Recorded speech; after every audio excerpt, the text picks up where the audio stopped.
how sometimes you go somewhere and they give you something to take? Like sometimes you go to the dentist and they give you a ring or a toy, or sometimes you go to the restaurant and they give you a coloring book. Well, this is about the day that dinosaurs came with everything. Friday is errand day. My mom goes on boring errands, and I have to go with her.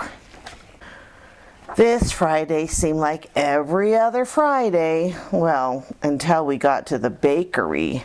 A sign above the donuts read, "Buy a dozen, get a dinosaur." I couldn't believe my eyes, neither could my mom. They just must mean a toy, Mom said.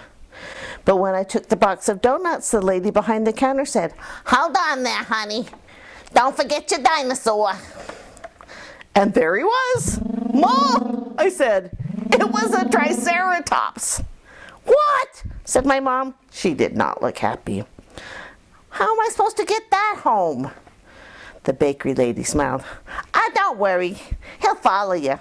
They always do." And he did. He followed us all the way to the doctor's office where I had to go for my checkup. My mom shook her head. "What are we going to do with him now?" She looked him up and down. Well, that took a while. "We can't bring him inside," she said. "He'll have to stay in the parking lot." So I told him, "Don't talk to strangers." After my checkup, I said, "Do I get a sticker like usual?" "No stickers today," said the nurse. "Just dinosaurs. With a shot, you get 2 dinosaurs." "I want a shot," I said. The nurse smiled. "Not today, buddy, but you can pick your dinosaur up at the front desk." "Mom!" I yelled. There at the front desk was a Stegosaurus. "What on earth is going on?" Mom said. "Well, it's a special day," said the nurse. "Today, dinosaurs come with everything." "Yes," I said. "No," Mom groaned. We walked down the street, and my Triceratops and my Stegosaurus walked behind us. Thud! Thud! They made friends right away. Across the street, other kids had dinosaurs too. I saw an ankylosaur and a duckbill and a velociraptor. We all waved at each other, and our mothers glared and kept on walking. "I just think we better go home now," Mom said. "What about my haircut? The barber's waiting for me." My mom looked at the dinosaurs. Then she looked at my hair. "The barber always gives you a balloon, right? It's a nice balloon." "Uh-huh," I said. I did not want a balloon. I wanted another dinosaur. At the barber shop, I gave my Triceratops and the Stegosaurus each a donut for a snack, and they waited outside and watched me through the glass. The barber pumped up the chair and cut my hair way too short, but I didn't mind because then he patted my head and said, "Wait right there, sport. I'll be right back." He was gone for a long time. Mom tapped her foot. I don't like this. Where do they keep the balloons around here anyway?" Just then, the barber came back with something flying over his head, but it wasn't a balloon. "Mom," I said. It was a pterosaur. "This is too much," my mom protested. "Now listen," she said to the barber. "I think a balloon would do just fine today.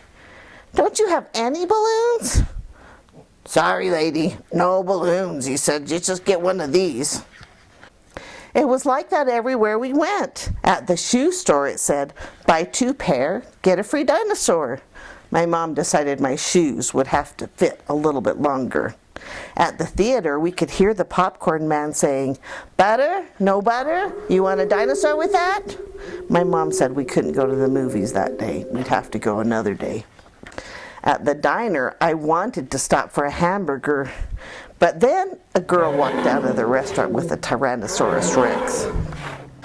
"Okay, that's it," my mom cried. "We are definitely not having lunch there." She looked at my Triceratops, my Stegosaurus, and my pterosaur. What are we supposed to do with all these dinosaurs? We don't have room for them. We can't take care of them. I hugged her leg. Don't worry, Mom. They can live in the backyard. My mom shook her head. Sweetheart, they're not like toys. Dinosaurs will be a lot of work. But Mom, look, they'll eat anything. And they sleep outside. And I'll do everything, I promise. Please, Mom, please. My mom sighed. Well, I suppose we can't just leave them here. Oh, thank heavens we didn't stop at that diner. We hurried home, and my dinosaurs hurried right after us. Dud, dud, dud. Flap, flap, flap. When we were almost there, a little duck-billed dinosaur was standing all alone on the corner, and he looked lost.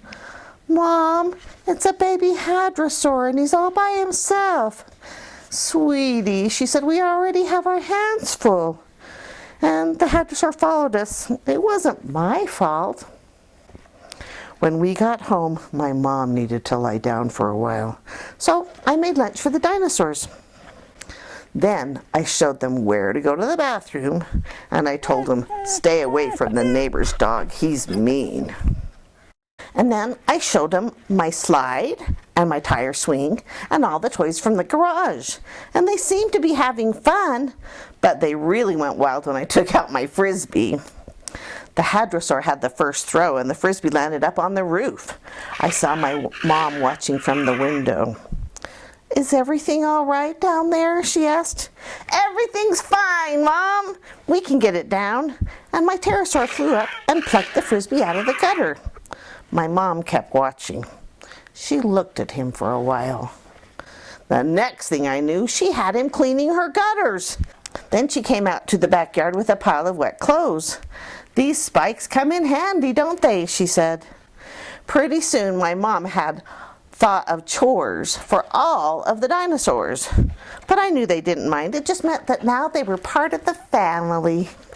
When we were finished helping, my mom said I could invite my friends over.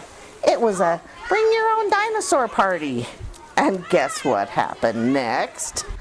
I heard my mom calling the bakery on the phone. She said, "Hi, do you have any donuts left?" That's when I knew everything was going to be just fine.